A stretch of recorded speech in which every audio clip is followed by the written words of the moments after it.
The flickering, grainy footage scrolled across the old monitor, a silent testament to something utterly extraordinary.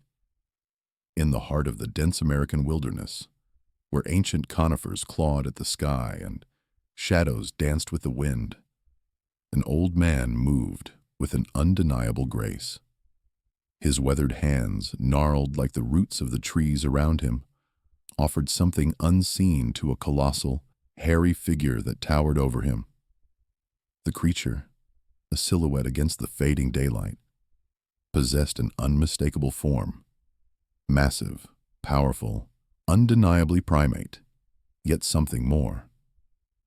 Its head tilted, intelligent eyes reflecting the sliver of light, a soundless communication passing between two beings from seemingly different worlds.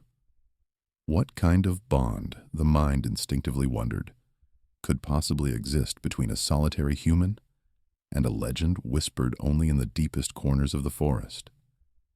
How could such disparate lives intertwine in a dance so profoundly intimate, so utterly improbable? This footage, a mere fragment, was a window into a secret world, a challenge to our understanding of the wild and the boundaries of connection. Our journey begins deep within the emerald embrace of the Pacific Northwest, a land where mist clings to the evergreens like a second skin, and silence is broken only by the murmur of unseen streams. Here, amid a tapestry of towering firs and ancient cedars, lived Elias Vance. 80 years had etched their story onto his face, carving lines of wisdom around eyes that held the quiet intensity of a man who had seen much and spoken little. Elias was a woodsman, not by trade, but by essence. He had abandoned the clamor of civilization decades ago, seeking solace and self-sufficiency in the untamed heart of the wilderness. His cabin, a testament to his craftsmanship, was nestled so perfectly into the landscape, it felt less built and more grown, an organic extension of the forest itself. He lived off-grid, his days dictated by the sun's arc, the season's rhythms, and the needs of his small garden, and the traps he meticulously set for sustenance. He was a recluse, yes, but not a hermit. His isolation was less a rejection of humanity and more an embrace of something older, deeper. Wild animals, often wary of human presence, seemed to tolerate Elias, sometimes even approaching his cabin with an almost casual familiarity. There was an almost mystical connection between him and the forest. He read its signs like a cherished book, understood its temperament, and respected its unspoken laws. His existence was a quiet symphony of survival and contemplation, a life seemingly content in its profound solitude. He found peace in the rustle of leaves, the call of an owl, the silent growth of a seed. He was a whisper in the vastness, asking nothing, taking only what he needed, and offering in return a respect so profound it bordered on reverence. Then came the night. The forest itself seemed to weep. A guttural cry, raw with pain, tore through the customary hush of the twilight. Elias, stirring from his meager supper by the crackling hearth, felt an immediate jolt of alarm. This was no deer caught in a snare, no bear defending its cubs. This was something else, something larger and more desperate. He grabbed his old hunting rifle, a relic he rarely used, and stepped out into the damp chill, the scent of pine and damp earth filling his nostrils. Guided by the intermittent, pained sounds, he moved silently through the undergrowth, his aged senses surprisingly sharp. He found it near the bank of a swift-moving creek, a shadowy mass huddled amongst fallen logs. As he drew closer, his breath hitched. It was a juvenile, a young Bigfoot, no taller than his own height, but undeniably a Sasquatch. Its fur, thick and dark, was matted with blood, and one leg was bent at an unnatural angle. A deep gash marred its flank, likely from a run-in with a wild boar or a fall from a treacherous rock face. The creature whimpered, a sound Elias felt deep in his bones, a sound of pure helplessness. Its eyes, wide and luminous even in the gloom, fixed on him, not with aggression, but with a plea. An immediate, visceral conflict tore through Elias. His rational mind screamed for caution, for self-preservation, for the age-old human impulse to report the impossible. This was a creature of myth, a living legend. His mind raced with the potential consequences, the inevitable invasion of his peaceful life, the scientific scrutiny, the madness that would surely follow if he revealed this discovery. He could leave it. Let nature take its course. Let the forest reclaim its injured child. Or he could do what his heart, surprisingly, urged him to do. But Elias had a past, a silent wound that had never truly healed. Decades ago, he had lost his own son to a tragic accident in these very woods, a memory that still held the power to bring him to his knees. The sight of this vulnerable, injured creature, so alone and in pain, resonated with a grief that he had buried deep. In the young Sasquatch's pained eyes, Elias saw a reflection of his own lost innocence, a reminder of the raw, brutal fragility of life. He knew, with a certainty that bypassed logic, that he could not simply turn away. He would not let another young life, especially one so profound and wild, suffer alone. Driven by an innate empathy, a deep respect for all life, and the ghosts of his own sorrow, Elias made his decision. He would care for the injured Sasquatch. He would try to heal it, irrespective of the dangers, irrespective of the unknown. He would embrace this extraordinary burden. Before we dive deeper into Elias's extraordinary journey, into the silent language that passed between man and myth, and the profound transformation that awaited them both, do me a favor. Please hit that subscribe button. Join our growing community of curious minds, those who dare to explore the untold stories, the hidden wonders, and the incredible bonds that defy explanation. Your support enables us to keep bringing these captivating narratives to life. Now, let us return to Elias and the silent, injured giant he was about to adopt. Elias Vance, with a patience born of years spent observing the slow, deliberate movements of the forest, painstakingly nursed the young Sasquatch back to health. Days blended into weeks, then months, marked by the changing light filtering through the ancient canopy above his secluded cabin. He had named the creature Kale, a soft, resonant sound that seemed to fit the young one's cautious curiosity. Kale, initially hesitant and wary, gradually began to trust the quiet, steady man who offered him warmth, sustenance, and a gentle hand. Elias would spend hours sitting quietly, observing Kale's subtle shifts in expression, his intelligent eyes tracking every movement. He learned to interpret Kale's low rumblings as contentment, his quick, sharp intakes of breath as surprise, and the slow blinking of his large eyes as a sign of deep thought. Kale was an exceptionally quick study, far more intelligent than any wild animal Elias had ever encountered. He mimicked Elias's gestures with astonishing accuracy, quickly grasping the meaning behind a pointed finger or an open palm. Elias, in turn, began to use simple, guttural sounds, labeling objects and actions. Water, he'd say, holding out a wooden bowl. Berry, as he offered a handful of wild huckleberries. Kyle, with a focus that often startled Elias, would repeat the sounds, his deep voice a rumble in his chest, sometimes getting remarkably close to the human pronunciation. Their communication, though rudimentary, was surprisingly effective. A silent language, interwoven with shared understanding and growing affection. Elias, drawing on his vast knowledge of the natural world, taught Cale the intricacies of safe foraging. He showed him which roots provided sustenance, which leaves were medicinal, and which berries were poisonous. He taught him how to read the signs of the forest, the subtle scent of an approaching predator, the change in wind direction signaling a storm, the distant call of an owl marking the territorial boundaries of other creatures. More importantly, he instilled in Cale a deep respect for the human world, teaching him to avoid settlements, to move silently through the periphery, and to be wary of the unfamiliar mechanical sounds that occasionally drifted from beyond the forest's edge.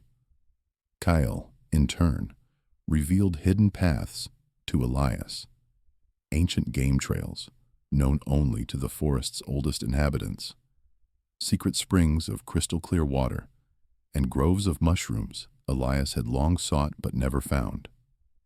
Their bond deepened with each shared sunrise and starlit night, evolving into something Elias hadn't known he yearned for, a paternal connection he hadn't experienced since his own family had been taken from him years ago. Cale looked to Elias as a protector, a guide, a source of unwavering kindness. As the seasons turned and Cale grew, his juvenile energy became boundless. His curiosity, though always present, now drove him to explore further and further from the familiar comfort of Elias's cabin. He would disappear for hours, sometimes even a full day, only to return with a triumphant hoot and a new discovery. Elias felt a familiar pang of concern each time Cale ventured out of sight, a worry that tightened his chest. He knew, with a certainty that was both sad and logical, that Cale, now a formidable juvenile, must eventually return to his own kind. The forest was vast, and while Cale was strong and intelligent, he was still young and vulnerable in a world increasingly encroached upon by humans. Elias understood that his role was temporary, a nurturing interlude before Cale's true destiny called him back to his people.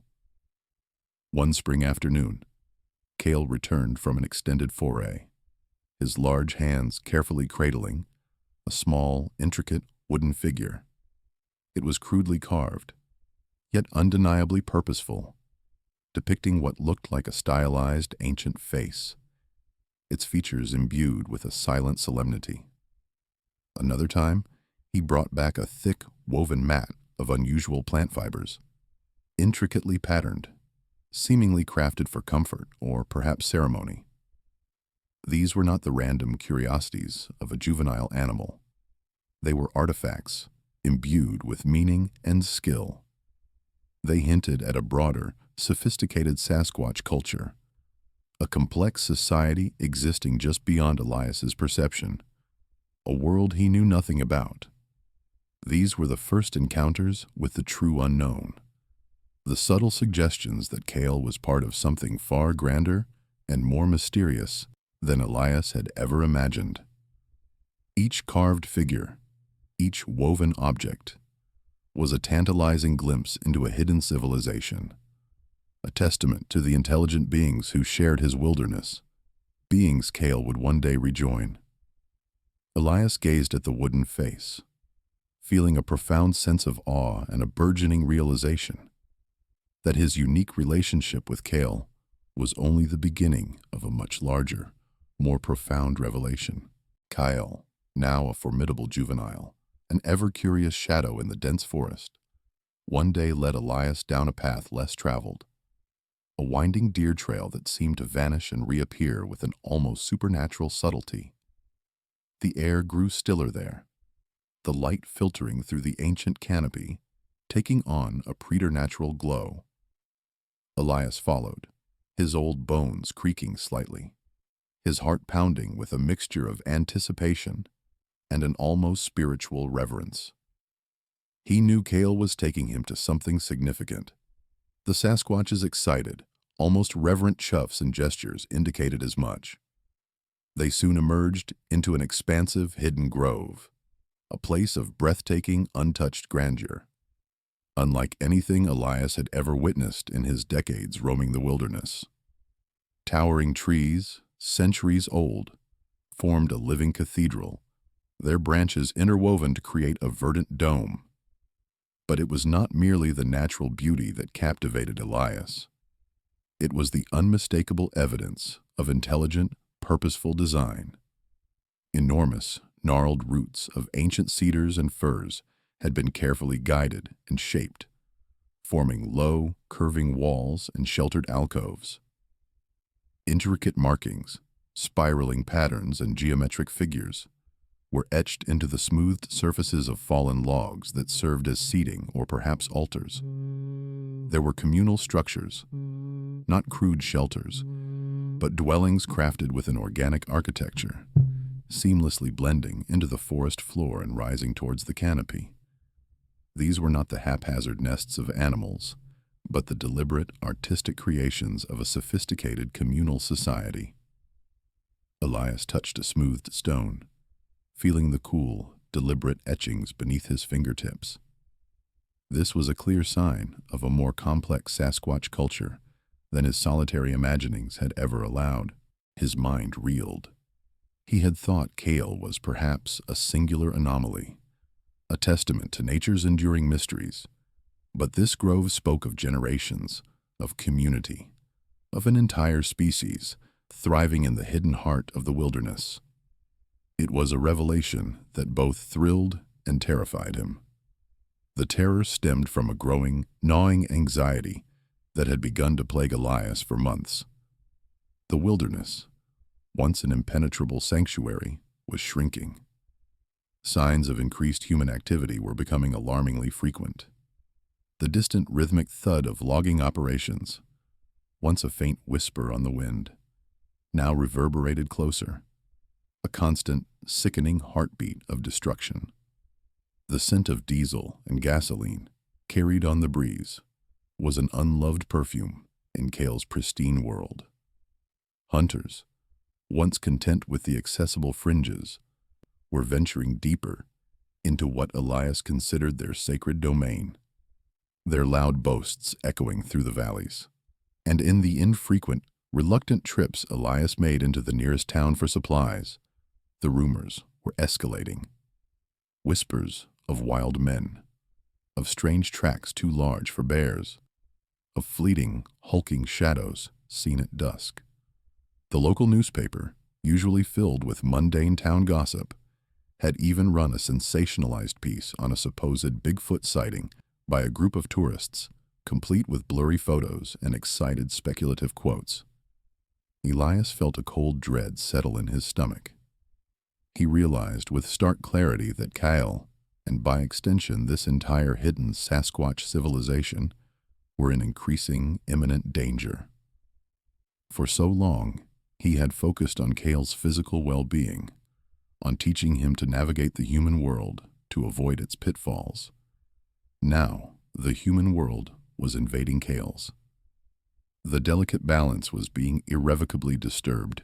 The grove, once a symbol of hope and wonder, now seemed heartbreakingly vulnerable, an open secret waiting to be discovered and inevitably destroyed. This growing external pressure forced Elias into an agonizing dilemma. He felt a profound, almost paternal responsibility to protect Kyle, to shield him from the encroaching human world. Kyle had become more than just a creature he'd nursed back to health. He was a surrogate son, a connection to a wildness Elias had always cherished but never fully understood until now. The thought of Kale being hurt, captured, or worse was unbearable.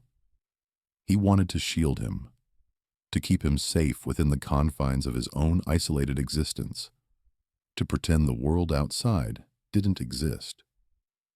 Yet, alongside this fierce protectiveness, a different, more profound understanding had begun to take root. Kyle was not human. He was a Sasquatch, a member of a species, with a complex culture, with family, with a history stretching back untold millennia. As Kale grew, His physical prowess increased, his instinctual calls to the wild intensified, and his gaze, though still warm and familiar to Elias, held a depth that spoke of ancient knowledge and connection to something beyond human comprehension.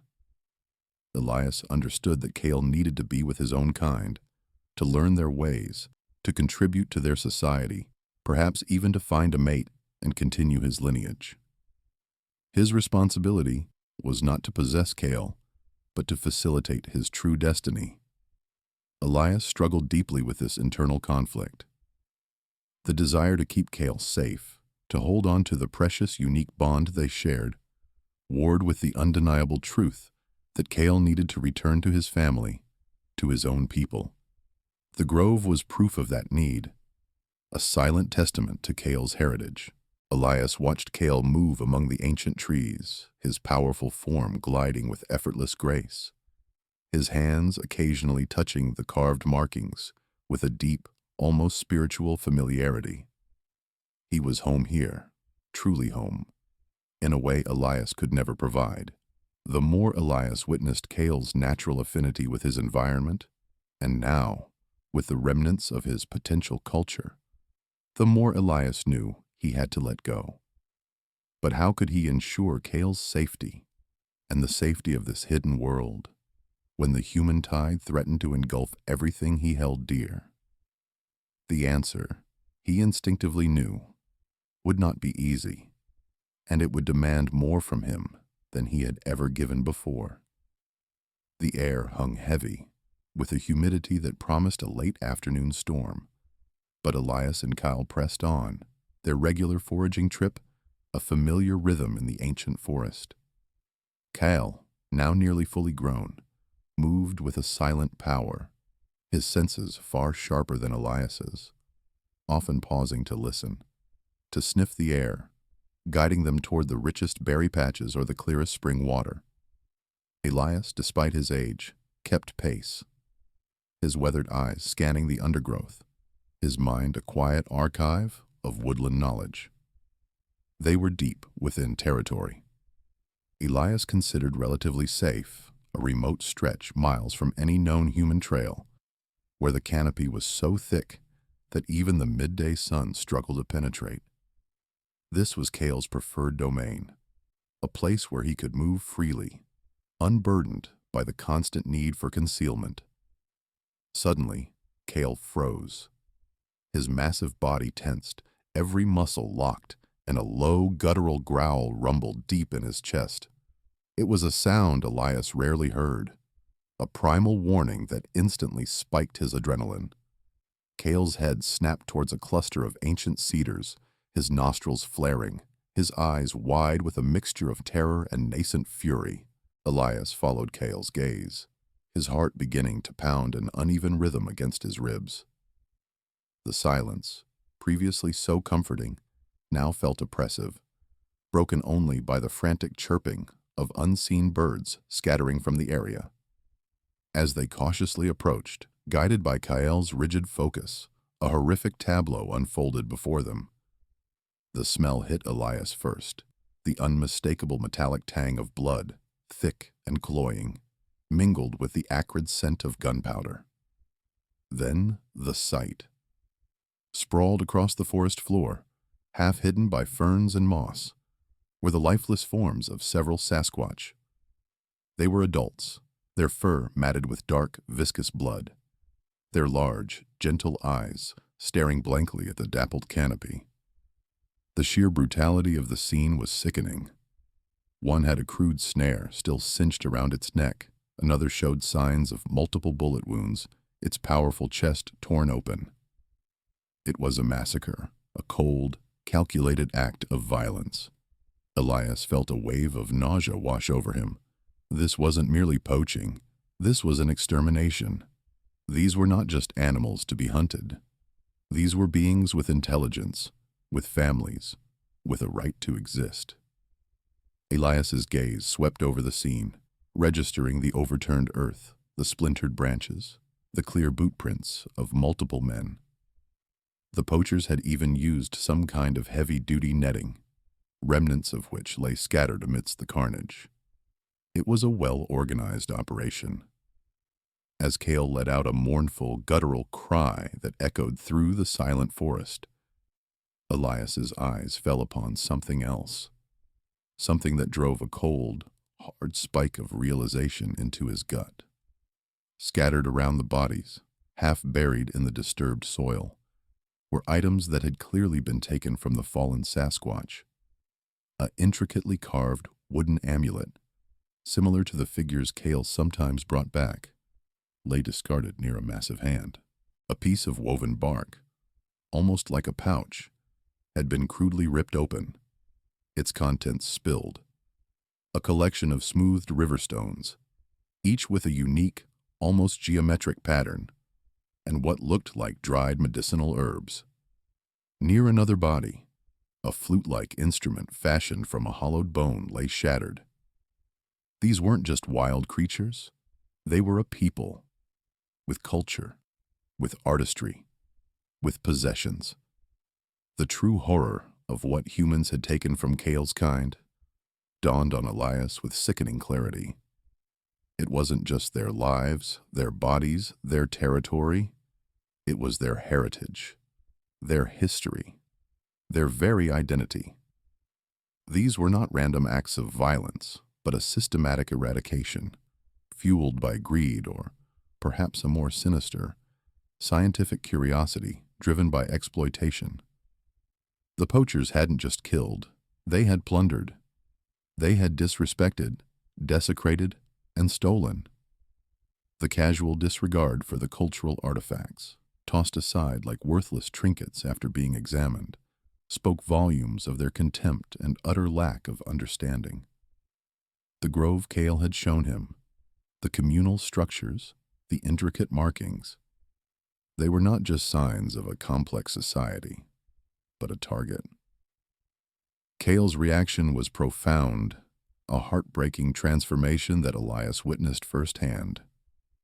The grief was palpable, a raw, tormented sound torn from his throat that spoke of an unimaginable loss. He knelt beside one of the fallen, his massive hand trembling as he gently nudged its shoulder. His eyes, typically filled with a gentle curiosity or playful mischief, were now clouded with an overwhelming sorrow. Tears, thick and slow, welled in his eyes, tracking paths through the matted fur on his cheeks. He let out a series of soft, whimpering sounds, a lament for his fallen kin.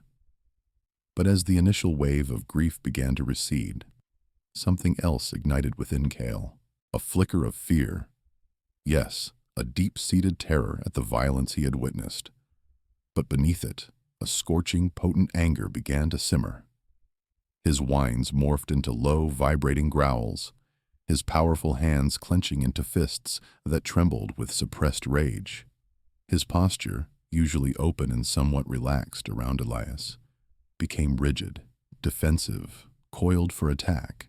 He turned his head slowly, his gaze sweeping the surroundings, not with curiosity now, but with intense suspicion, searching for the perpetrators. Elias saw it clearly. The gentle, curious creature he had raised, the one who saw him as a protector, was now scarred by loss, by betrayal, and a deep-seated fury that was both terrifying and utterly justified. This was no longer just Cale, the juvenile Sasquatch. This was a member of a species profoundly wronged, a being witnessing the brutal cost of human ignorance and cruelty. The innocence, or at least the naive wonder, that had characterized Cale's youth had been irrevocably shattered in this horrific blood-soaked glade. Elias knew, with an agonizing certainty, that their world had just changed forever.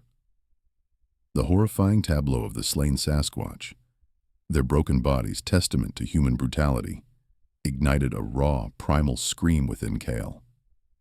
It wasn't a sound Elias had ever heard from him, a guttural roar of pure grief and unleashed fury that vibrated through the very ground beneath their feet. Kyle's gentle curiosity had vanished, replaced by an incandescent rage that contorted his massive features into a mask of terrifying vengeance. His eyes, usually pools of intelligent warmth, now burned with an almost molten intensity, focused solely on the direction the poachers had taken. He began to move, a low growl rumbling in his chest, his powerful limbs tensing, ready to charge into the unknown, driven by an instinct to defend and retaliate. Elias, despite the shock and sorrow that gripped him, reacted immediately. He knew Cale's strength, his immense power, but he also knew the destructive cunning of humans armed with firearms. A lone Sasquatch, no matter how formidable, stood no chance against a group of determined, bloodthirsty poachers. With a desperate surge of adrenaline, Elias threw himself in Cale's path, spreading his arms wide, shouting words Cale had long learned to understand. "No, Cale! Stop! It's not safe!" Cale hesitated, his momentum checked, but the fury in his eyes remained, warring with the ingrained trust he held for Elias.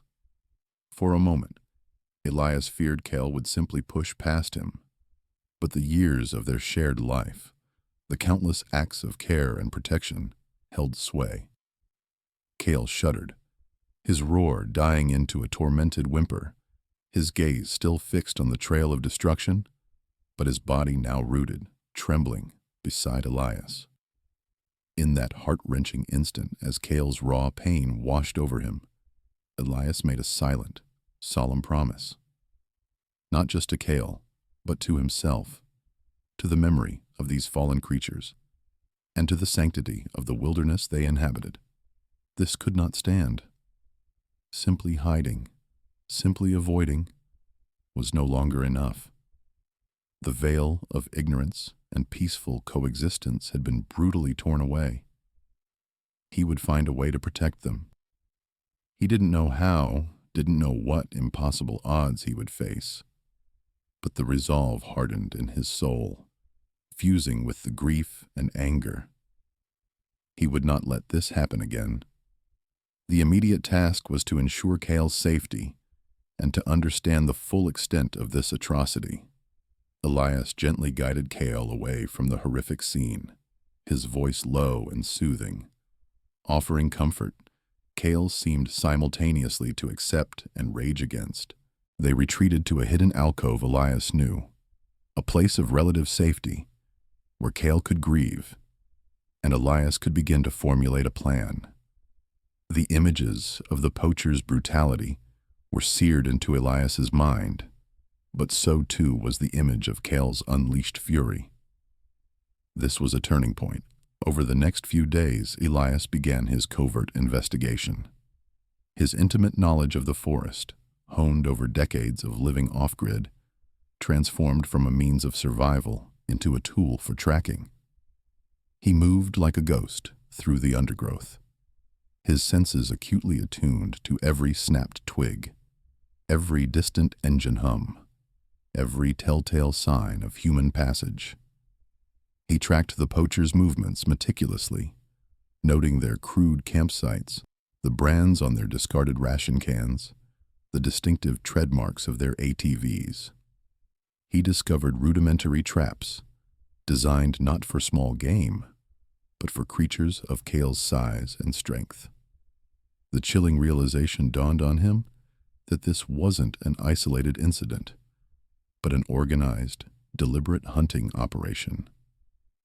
They weren't just encroaching, they were actively seeking out the Sasquatch. Elias's routine became a dangerous ballet of observation and evasion.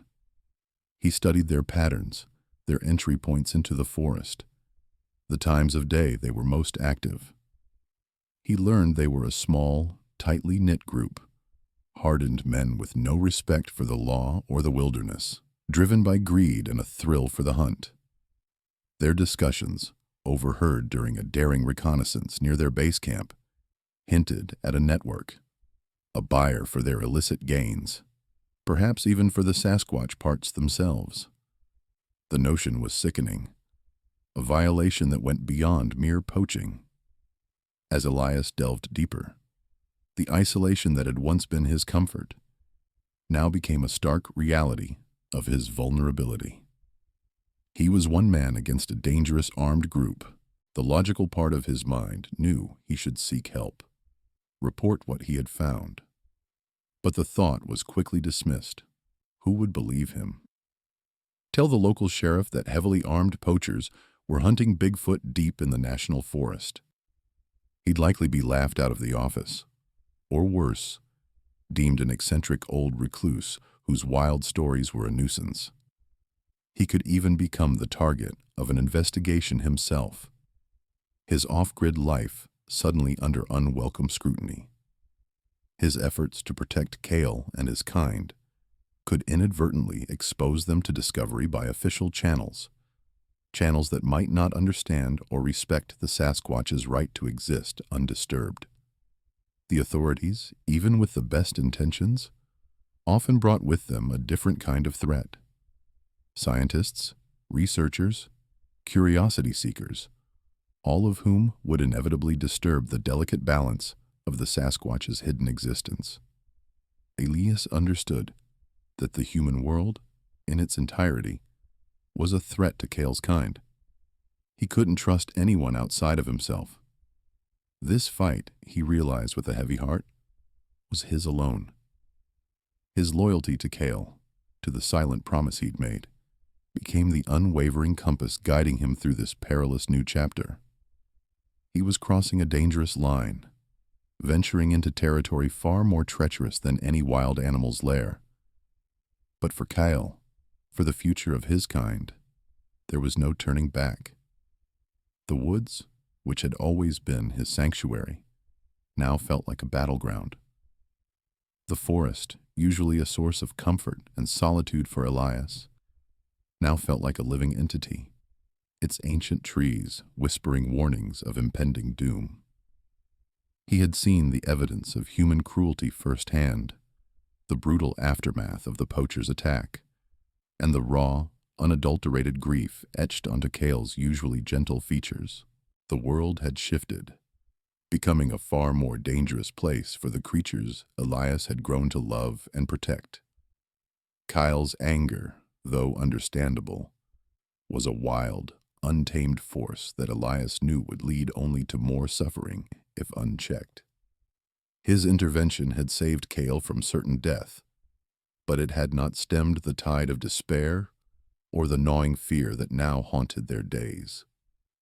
It was during one of his increasingly desperate tracking forays, searching for any sign of the poacher's base, that Elias stumbled upon her. She was ancient, her fur matted with age, streaks of silver visible around her muzzle and eyes. Her movements were slow, deliberate, each step a testament to untold years lived within these shadowed woods. This was no juvenile, no curious young Sasquatch. This was an elder, a matriarch, radiating an aura of profound wisdom and an equally profound weariness. She watched Elias from beneath the drooping branches of a massive fir, her eyes, deep pools of dark intelligence, fixed on him with an intensity that pierced through his very soul. There was distrust there. Yes, a primal wariness born from generations of fear and evasion, but also something else, a flicker of recognition, perhaps, or a nascent understanding. Elias froze, his hand slowly reaching for the knife at his hip, not in aggression, but as a reflex, a habit ingrained from years of living on the edge. He met her gaze, making no sudden movements, his breathing shallow. He felt a profound sense of being judged, evaluated, his intentions laid bare before this ancient being. It was clear she had known of Cale, known of their unique bond. She had, in all likelihood, been observing them for a long time, watching him care for one of her own. Her eyes shifted, briefly, to the distant, still visible smoke plume from what Elias suspected was a poacher's camp. A low, guttural sigh escaped her, a sound that carried the weight of ancient sorrow, a lament for her lost kin. In that moment, without a single spoken word, a bridge formed between them. The elder Sasquatch, whom Elias would later think of simply as she who remembers, conveyed a history of displacement, of constant retreat, of a world that once belonged to them, shrinking with each passing human generation. Elias saw, in her expressive gaze, the echoes of countless hunts, of sacred lands desecrated, of families torn apart. He understood that the recent killings were not an isolated incident, but merely the latest chapter in a long, brutal story of human encroachment and violence. She didn't beg for help, didn't plead. Instead, her eyes, filled with a quiet dignity, held an implicit question. What will you do? This encounter solidified Elias's resolve. The abstract idea of protecting an endangered species now had a face, a story, a living history embodied in this ancient being. The Sasquatch were not just creatures of legend. They were a sentient, intelligent people suffering silently at the hands of humanity. Kyle was a part of this people, and Elias now understood that his promise to Kyle extended far beyond personal loyalty. It was a commitment to an entire way of life, to a hidden culture on the brink of extinction. A daring plan began to coalesce in his mind, a strategy born of desperation and an intimate knowledge of both the human and natural worlds. He had to expose these poachers, not just drive them off, but dismantle their operation entirely, create such a deterrent that no one would dare hunt Sasquatch again in this territory. He knew he couldn't go to the authorities. Their response would likely be disbelief, followed by an aggressive push to investigate the Sasquatch, which would only exacerbate the problem. No, this had to be handled his way, with precision and an understanding that his actions would determine the fate of Kale's family. His plan was multifaceted, requiring stealth, cunning, and an element of psychological warfare. First, he needed irrefutable evidence of their illegal activities, not just the slain Sasquatch, but their entire operation. The traps, the processing tools, their communication methods, anything that could be presented as undeniable proof. Second, he needed to understand their patterns, their weaknesses, their fear. Poachers, by nature, were opportunistic and cowardly. They thrived in secrecy. Third, he would orchestrate a confrontation, not with violence, but with a calculated display of their own vulnerabilities, threatening to tear down their veil of secrecy and expose them to the very world they sought to hide from. He would leverage their fear of exposure against them. Elias began to move with a renewed sense of purpose. He was no longer just a caretaker or a conflicted father figure. He was a protector, a silent warrior for a hidden people. The forest, once a haven, now became his battleground. He knew the risks were immense. These men were dangerous, ruthless. But the image of Kale's tear-filled eyes and the quiet, dignified plea of she who remembers burned within him, fueling a resolve stronger than any fear. He would gather his evidence, piece by piece, and he would make sure that the price these poachers paid would be far greater than any illicit gain they hoped to achieve. The fate of Kale's kind rested on his shoulders. It was a burden he now accepted willingly, even fiercely. This battle, he vowed, would be won. Elias meticulously gathered the evidence, his movements in the dense forest as silent and deliberate as the rustle of dry leaves. He spent days tracking the poachers, observing their routines from concealed vantage points, a phantom in the shadows they never knew existed. Each illegal trap he located, he photographed with a small waterproof camera he carried for documenting rare flora. He found their crude, temporary camps, nestled deep in forgotten hollows, littered with the grim remnants of their illicit trade. There were spent rounds, snares crafted from industrial-strength cable, and even rudimentary processing tools, stained with what he grimly knew was blood. He noted their vehicles, hidden carefully beneath tarpaulins, and the license plates he could discern through his binoculars. Every detail, no matter how small, was added to his growing dossier of their crimes. He knew the immense personal risk involved. If they caught him, his life would undoubtedly be forfeit. But the memory of Cale's heartbroken cries, the silent, ancient wisdom in the elder's eyes, pushed him forward, eclipsing all fear. He felt Cale's presence often, a distant, watchful shadow, and sometimes the elder's. They moved through the periphery of his activities, a silent, knowing support, their very existence a constant reminder of the stakes. He didn't ask them to help directly, knowing that any direct confrontation would be disastrous for them. His plan relied on human laws, human fear. He needed to corner the poachers in a way that would make them regret ever setting foot in these woods, without ever resorting to the brutality they embraced. The day for the confrontation arrived, thick with an oppressive humidity that promised an afternoon storm. Elias had chosen their main base camp for his move, a semi-permanent setup indicating a longer-term operation, far from any established trails. He'd observed them for hours that morning, noting their complacency, the way they sprawled around, confident in their isolation. This was their weakness, their arrogance. He began subtly. First, carefully placed tripwires, made from fishing line, strung just ankle-high across their most used paths.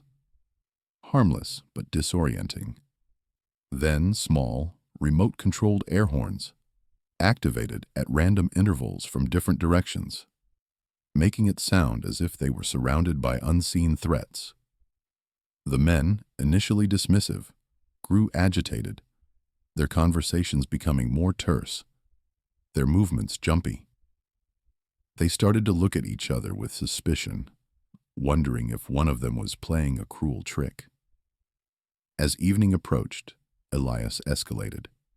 He used his knowledge of the forest to create diversions that preyed on their deepest fears. He set off small smoke bombs, purchased weeks ago, creating wisps of gray smoke that appeared to emanate from all sides of their camp, suggesting a slow, deliberate encirclement. He tossed rocks, carefully weighted, into the thick underbrush, mimicking the sound of heavy footsteps just beyond their vision. The men, once boisterous, were now silent, their faces etched with growing paranoia. Then came the non-lethal traps. He had constructed crude but effective weighted nets, designed to harmlessly ensnare a leg or an arm for a few tense seconds before releasing, leaving the victim disoriented and terrified. One man, sent to investigate a rustling sound, found himself briefly entangled, screaming in primal fear before struggling free, his face pale as death. Another, reaching for his rifle, snagged his arm in a nearly invisible snare, dropping his weapon with a yelp of surprise. The culmination was a strategically placed, amplified recording of a police siren, distorted and echoing through the hills, creating the unmistakable impression of distant, approaching law enforcement. This was the turning point. The poachers, already on edge, panicked.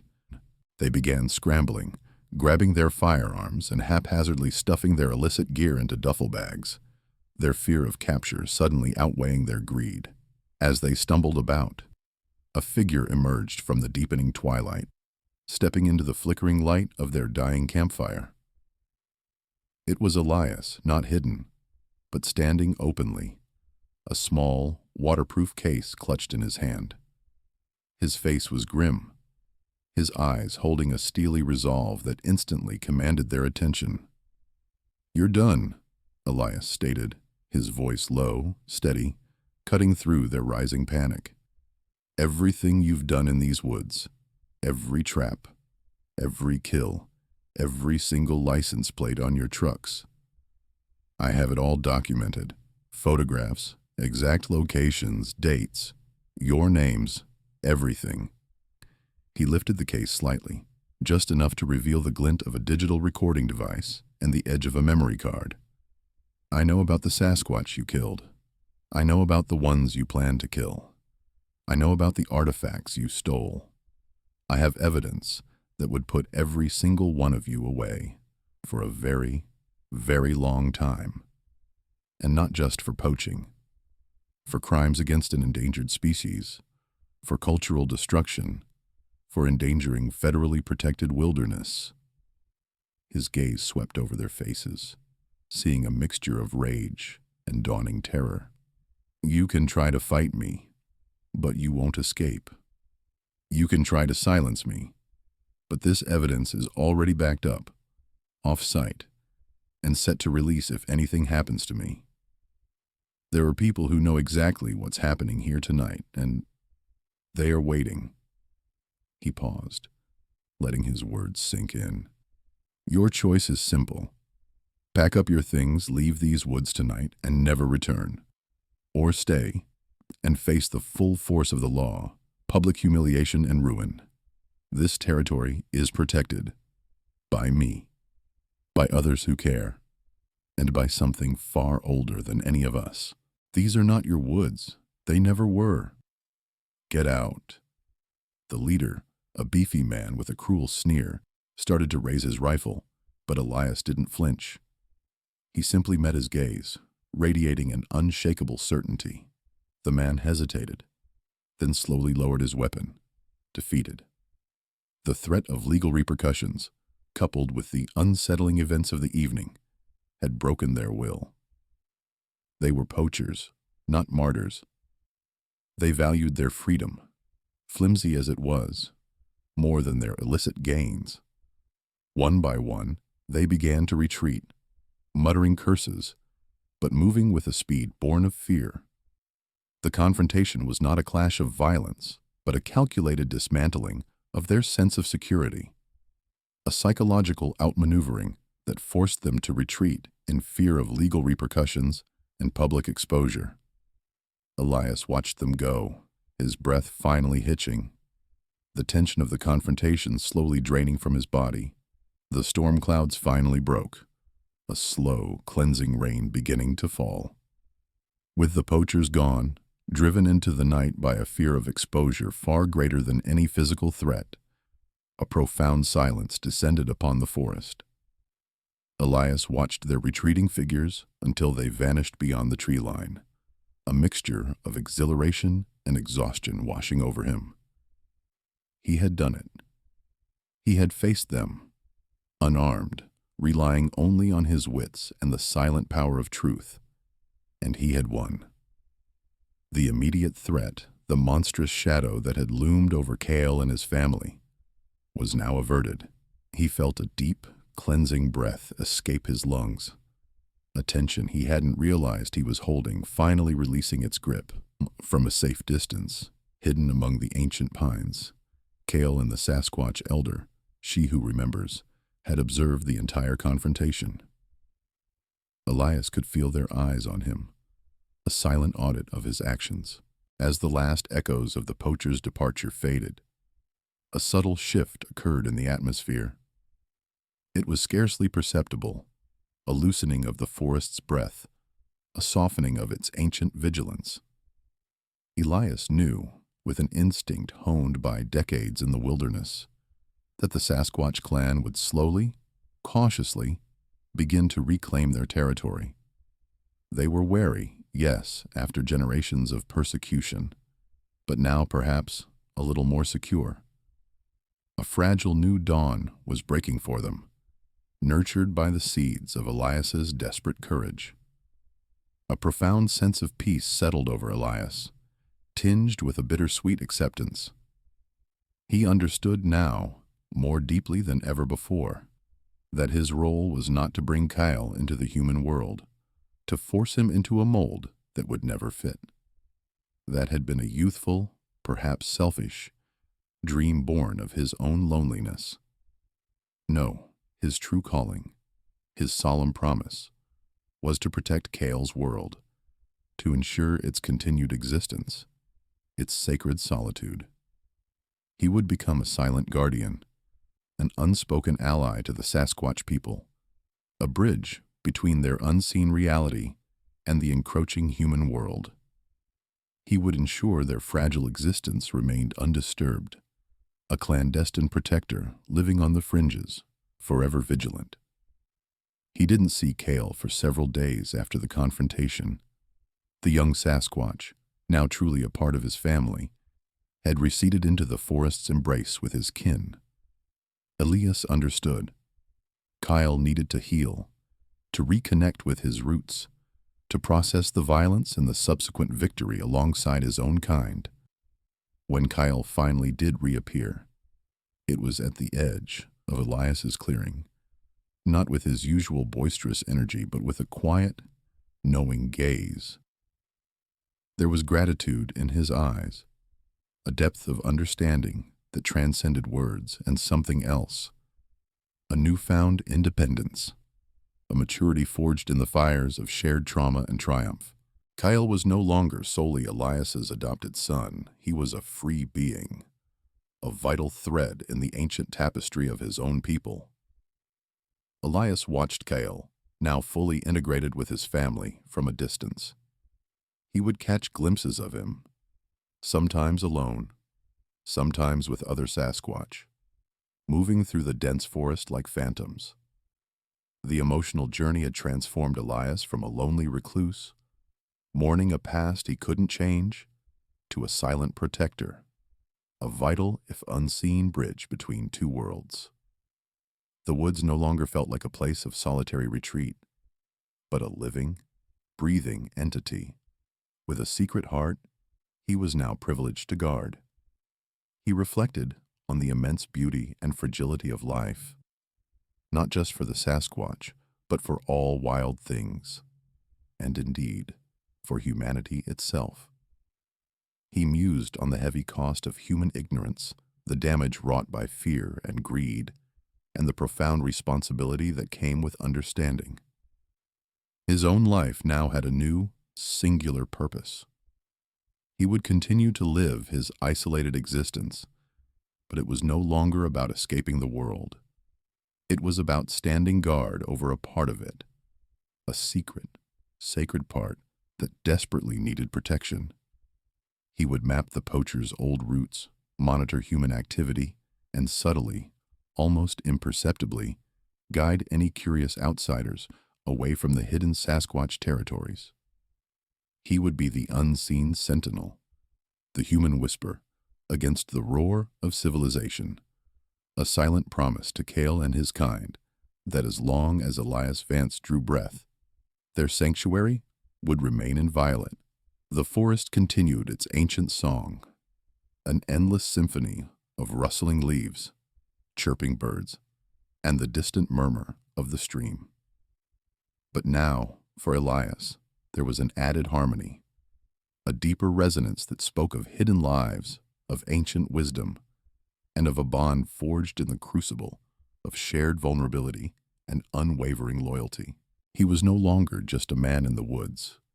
He was a custodian of stories, a guardian of legends, a testament to the profound and often unseen connections that bind all living things. The sun dipped below the horizon, painting the sky in hues of orange and purple, casting long, dancing shadows across the clearing.